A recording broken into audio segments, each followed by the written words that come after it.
Halo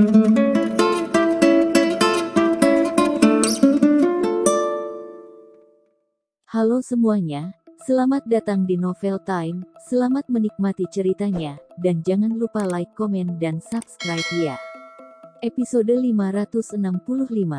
Askara mengecup sudut bibir Laras sambil menahan gairahnya. Aku ingin menciummu. Apa? Laras kehabisan napas dan jatuh pingsan di dalam pelukan Askara. Wajah Laras tampak merah seperti terbakar. Sudut mata Laras juga terlihat mengeluarkan air mata kecil. Askara mengecup air mata itu dengan penuh kasih sayang. Tatapan mata Askara yang pada awalnya sangat bergairah berubah menjadi sangat lembut. Askara tergila-gila dengan Laras. Perasaan ini. Beberapa saat kemudian Laras terbangun di dalam pelukan Askara. Dia mencoba membuka matanya yang terasa sangat berat. Pada saat sadarkan diri, tiba-tiba pandangan Laras tertuju kepada tato di dada Askara. Dia melihat tato bertuliskan, "Sa." Askara melepaskan pelukannya saat melihat Laras terbangun. Kamu ada tato di sini?" tanya Laras. Askara tidak membuka bajunya, tetapi kancing bajunya terbuka saat berciuman. Laras pun melihat tato tersebut. "Nama siapa itu?" "Kamu." Laras terkejut. Dia mengira kalau Askara mengukir nama orang lain di dadanya. Dia dan Askara belum mengenal lama. Bagaimana mungkin Askara membuat tato namanya? Namun, Askara menjawab dengan tegas kalau itu adalah nama Laras. Laras terkejut dan termenung untuk beberapa saat. Sedalam apa perasaan Askara kepada Laras? Kenapa dia mau membuat tato dengan nama Laras? Mereka baru mengenal satu sama lain belum lama ini. Askara menarik tangan Laras, kemudian meletakkannya di dada. "Tidak suka." "Bukan. Kamu akan kesulitan menghapus tato itu," ujar Laras. "Aku tidak berencana menghapusnya," ujar Askara. Pada awalnya Laras ingin memberitahu kalau kakak ketiga bisa menghapus tato. Siapa sangka, Askara malah tidak berniat menghapusnya. Apakah dia ingin membiarkan tato itu selama-lamanya? Laras melihat banyak pasangan muda yang menato nama pasangannya. Tato itu adalah sebagai penanda kalau mereka adalah milik satu sama lain. Dia tidak menyangka kalau Askara akan melakukan hal serupa. Hati Laras terasa sangat senang. Tiba-tiba Laras merasakan kehangatan di jemarinya. Dia terbangun dari lamunannya, kemudian melihat Askara sedang menggigit kecil jemarinya. Wajah Laras kembali memerah. Dia ingin melepaskan jemarinya, tetapi Askara menahannya. "Hei, lepaskan aku. Aku ingin memakai baju." "Untuk apa? Bukan urusanmu." Wajah Laras sangat merah seperti tetasan darah. "Kembalilah ke kamarmu sendiri." Askara menarik tangan Laras, kemudian mengecup bibirnya. "Askara sudah datang, jangan harap dia akan pergi." Pada saat Laras terbangun, dia melihat dirinya terbangun seorang diri. Dia tidak melihat sosok Askara. Laras merasa semua yang terjadi tadi malam adalah sebuah mimpi. Namun, kejadian itu sangat nyata. Itu bukanlah mimpi. Askara memang tidak melakukan hal itu kepadanya. Namun, Askara telah melihat tubuhnya. Wajah Laras memerah saat membayangkan apa yang Askara lakukan kepadanya tadi malam. Laras bersembunyi masuk ke dalam selimut. Wajahnya kembali memerah saat mencium aroma tubuh Askara yang tertinggal. Askara pasti akan tergila-gila melihat reaksi Laras yang sangat menggemaskan. Mereka bertiga duduk di atas meja makan dan menikmati sarapan bersama-sama. Tidak ada yang tampak berbeda. Namun, Laras sadar kalau hubungannya dan Askara semakin dekat. Bahkan kakak kedua pun tidak mengetahuinya. Askara bertingkah seperti tidak terjadi apa-apa. Laras mengangkat kepalanya. Matanya bertemu pandang dengan mata Askara. Laras tertegun, kemudian menundukkan kepalanya untuk melanjutkan menyantap makanannya. Hati Laras berdegup sangat cepat. Askara beranjak meninggalkan villa musim dingin. Laras sedang duduk dan menonton di ruang tengah. Ichi duduk menemani Laras sambil menggoyangkan ekornya. Ichi sangat menggemaskan. Aron menghampiri Laras, kemudian memberikannya ponsel. "Ambil ini agar aku mudah menghubungimu." "Terima kasih Kak," ujar Laras sambil tersenyum. "Nomornya sama seperti yang lama." Oke, jawab Laras. Ponsel yang Aaron berikan bukanlah ponsel yang diberikan oleh Askara. Aaron menukar ponsel yang diberikan oleh Askara. Dia tidak rela jika Laras memakai ponsel yang diberikan Askara. Aaron memandang kalung yang berada di leher Laras. Rasanya dia ingin membuang kalung tersebut. Laras tidak menyadari tatapan kakak keduanya yang tampak rumit. Dia sedang sibuk memikirkan tato di tubuhnya. Askara memiliki tato, dia juga memiliki tato. Hanya saja tato di tubuhnya merupakan nama kakaknya. Bagaimana jika Askara mengetahuinya? Apakah dia akan berpikir macam-macam? Laras tidak mungkin mengatakan kalau tato di tubuhnya adalah nama Askara. Laras tidak sanggup mengatakannya. Dia merasa itu sangat palsu. Tato ini mengingatkan Laras kepada kakak pertama dan kedua. Dia tidak menelepon kakak pertama dan kedua sejak dia kabur dari Pulau Benua Barat. Bagaimana ini? Dia sudah kabur selama beberapa hari. Kakak pertama dan kedua pasti sangat marah. Telepon atau video call ya? Laras memutuskan untuk video call. Dia juga ingin melihat keenam anak. Pada hari itu keenam anak membantu Laras untuk melarikan diri. Laras sama sekali belum menghubungi keenam anak. Dia tidak tahu apakah kakak-kakaknya akan memberi keenam anak pelajaran. Kakak kedua, aku ingin menelepon kakak pertama dan ketiga, ujar Laras. Kakak pertama dan ketiga akan segera datang menangkapmu jika kamu tidak kunjung menelepon mereka, jawab Aaron. Sungguh? Tanya Laras dengan terkejut. Aaron tertawa, hanya bercanda. Tapi aku tidak bisa melindungimu jika kamu mengulur-ulur waktu untuk menghubungi mereka. Laras menarik sudut bibirnya, kemudian mengeluarkan ponsel untuk menelepon kakak pertama. Namun, tiba-tiba Laras terpikirkan oleh sesuatu. Laras melihat Mike yang berjalan melewatinya. Dia berpikir sejenak, kemudian memanggil Mike, apakah di sini ada komputer? Aku ingin menelepon kakakku. Ada. Laptop Tuan Askara berada di ruang kerja. Aku akan mengantarmu, ujar Mike. Mike tahu bagaimana posisi Laras di hati Tuan Askara. Laras boleh menggunakan apapun yang dia inginkan. Maka dari itu Mike tidak bertanya kepada Askara sebelum memperbolehkan Laras menggunakan laptopnya. Tuan Askara pasti tidak akan keberatan. Laras mengikuti Mike beranjak masuk ke dalam ruang kerja. Ini adalah pertama kalinya Laras melihat ruang kerja Askara. Ruang kerja Askara sangat besar. Terdapat meja, kursi, sofa kulit dan meja teh. Laras duduk di meja kerja Askara, kemudian membuka laptopnya. Ternyata akses laptop membutuhkan kode. Nona Laras, ada apa? Tanya Mike. Perlu kode. Bagaimana kalau Nona menelepon Tuan Askara untuk menanyakan kodenya? Apakah kamu ada nomornya? Aku tidak hafal nomor Askara, tanya Laras sambil tersenyum. Mike memberikan nomor Askara kepada Laras. Laras segera menelepon Askara. Askara, apakah aku boleh meminjam laptopmu? Aku ingin video call dengan kakak pertama. Askara tertegun beberapa saat, wajahnya tampak berubah. Askara menjawab dengan suara yang berat seperti tidak ada apa-apa, laptop itu tidak bisa digunakan. Aku akan meminta orang untuk mengantarkan laptop baru kepadamu.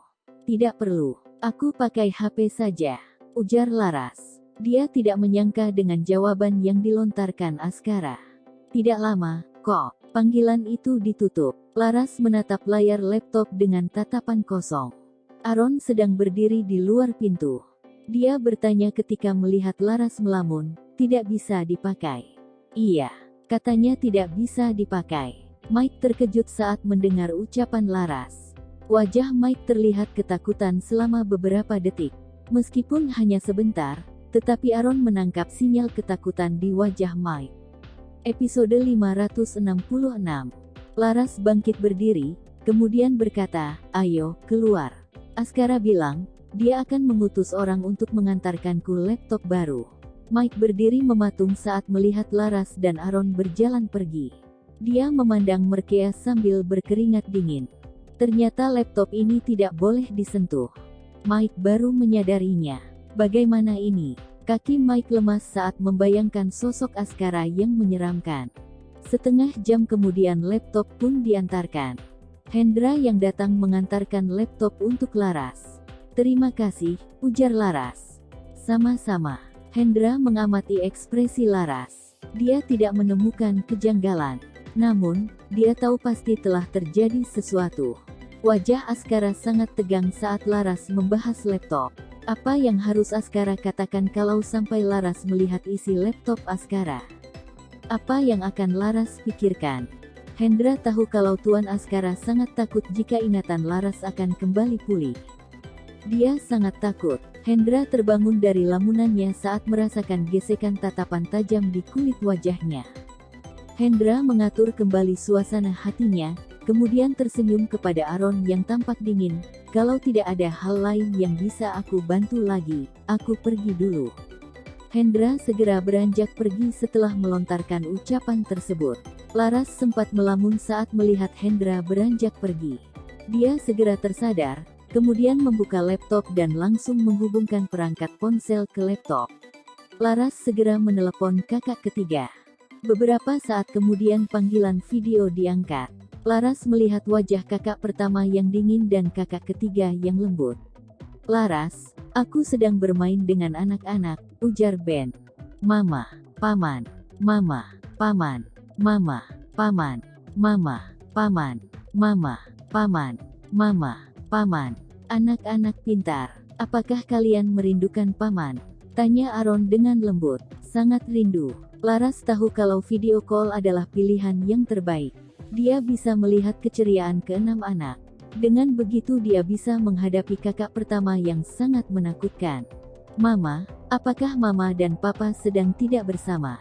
Tanya Jani. Laras tersenyum. Ini adalah pertanyaan jebakan. Laras tidak berani menjawab. Dia kabur dari Pulau Benua Barat bersama dengan pria lain. Dia merasa layar laptop sudah membeku dan akan pecah kapan saja. Untung saja ada kakak kedua yang berada di sampingnya sehingga dia tidak merasa begitu takut. Mama, bersenang-senanglah di sana, ujar Argina dengan mata berkaca-kaca. Kami akan menjadi anak yang baik. Mama boleh bermain selama yang mama mau, ujar Arga. Apakah mama dan papa akan datang melihat kami? Tanya Kamala. Kamael menatap Laras dengan tatapan penuh harap. Mama, di mana papa? Tanya Juna. Hah? Papa ada di kantor, ujar Laras. Kenapa papa tidak membawa mama ke kantor? Tanya Juna dengan galak. Laras berkeringat dingin. Kenapa harus membawanya ke kantor? Mama, tunggu aku pulang.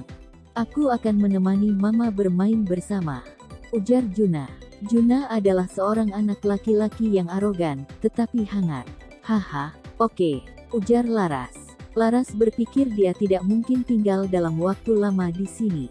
Laras menatap wajah kakak pertamanya yang sangat dingin. Ben bersusah payah menyelinap di antara keenam anak, kemudian bertanya, Laras, kapan kamu akan pulang? Kakak ketiga sangat merindukanmu. Laras menatap wajah Ben dengan ragu-ragu. Apakah kamu yakin? Mama tidak akan pulang. Mama dan papa harus bersama, ujar Kamala sambil memeluk leher Ben dengan manja. Baik, tidak pulang, ujar Ben sambil memeluk Kamala di pangkuannya dan mencium wajahnya. Laras tertegun sejenak. Dia merasa keenam anak bisa membuat kakak-kakaknya melakukan apapun yang mereka inginkan. Kakak-kakaknya akan mengabulkan permintaan keenam anak tanpa syarat. Laras tidak pernah mendengar kakak-kakaknya mengucapkan kata tidak hingga saat ini.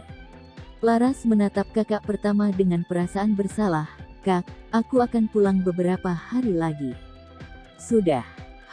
Maafkan aku kakak pertama. Aku tidak seharusnya kabur dari Pulau Benua Barat, ujar Laras sambil menggigit bibirnya. Dia menundukkan kepalanya dengan ekspresi menyesal. Wajah Laras tampak sangat sedih. Mama, paman bersikap galak kepada mama, ujar Argina sambil menangis. Aron tampak tidak senang. Dia pun berkata, Sandi, perhatikan ucapanmu. Anak manis, jangan menangis. Paman akan membantumu memukulnya. Oke, aku ingin mengebom Pulau Benua Barat, ujar Juna. Baik, kita bom bersama, ujar Aron. Juna, apakah kamu masih ingat cara membongkar dan merakit pistol? Tanya Aron. Aku tidak lupa. Aku sangat hebat, jawab Juna. Juna sangat pintar. Setelah dewasa, kamu harus melindungi mamamu, ujar Aaron. Pasti, jawab Juna sambil menganggukkan kepalanya dengan tegas. Keenam anak mengoceh untuk melindungi mama. Pada akhirnya kakak pertama hanya berpesan, bermainlah yang puas. Masalah kaburnya Laras dengan Askara pun berlalu begitu saja. Laras merasa aneh. Keenam anak sudah cukup lama berada di Pulau Benua Barat. Mereka tidak meminta pulang dan bahkan tidak meminta untuk dijemput. Apakah ini tidak berlebihan? Laras melihat Askara juga tidak memiliki niat untuk menjemput keenam anak. Yang Askara pikirkan hanyalah cara mendekati Laras. Laras merasa sangat senang saat memikirkan Askara. Hatinya terasa manis setiap memikirkan Askara. Hendra kembali ke King Group. Dia langsung beranjak langsung ke dalam ruangan Askara untuk melaporkan kondisi. Sepertinya Nona Laras baik-baik saja. Tidak ada yang tampak aneh. Askara menunggu Hendra kembali. Dia merasa tidak puas mendengar laporan Hendra. Askara tetap merasa khawatir. Wajah Askara tampak sangat dingin dan tatapan matanya sangat menakutkan. Ichi sedang melompat-lompat di atas sofa. Mama, ada anjing kecil di belakang. Teriak Juna. Berwarna putih, bulat, kecil, lucu sekali. Iya. Laras tersenyum, kemudian memeluk Ichi ke dalam pelukannya. Apakah kalian tahu siapa namanya? Tidak tahu. Mama, siapa nama anjing itu? Tanya Jani sambil mengelus lensa kamera. Dia ingin mengelus anjingnya. Senyuman di wajah Laras tampak kaku, tetapi dia harus menjaga suasana hati di depan anak-anak. Dia bernama Ichi. Dia adalah Chihuahua. Ichi, panggil keenam anak. Ichi menggoyangkan ekornya dengan gembira. Laras dan keenam anak mengobrol di sepanjang pagi. Waktu makan siang telah tiba. Setelah makan siang, Laras tidak melihat keberadaan Chihuahua. Entah kemana larinya anjing ini. Mike membantu Laras untuk mencari di sekeliling villa musim dingin. Ichi, teriak Mike. Ichi, di mana kamu? Laras mencari di semak-semak. Go. Ichi berlari keluar dari semak-semak. Dia memandang Laras sambil menggoyangkan ekornya. Ternyata kamu di sini, ujar Laras sambil menggendong Ichi. Apakah kamu sedang bermain petak umpet? Ichi menjilat wajah Laras dengan kegirangan. Laras tertawa geli saat Ichi menjilat wajahnya. Pada saat beranjak masuk ke dalam rumah, Laras memandang ke arah kejauhan, kemudian bertanya kepada Mike, aku merasa aneh. Ada apa? Kenapa di villa musim dingin tidak ada barang peninggalan ibu keenam anak? Tanya Laras dengan bingung. Terima kasih semuanya, jangan lupa untuk like, komen dan subscribe ya.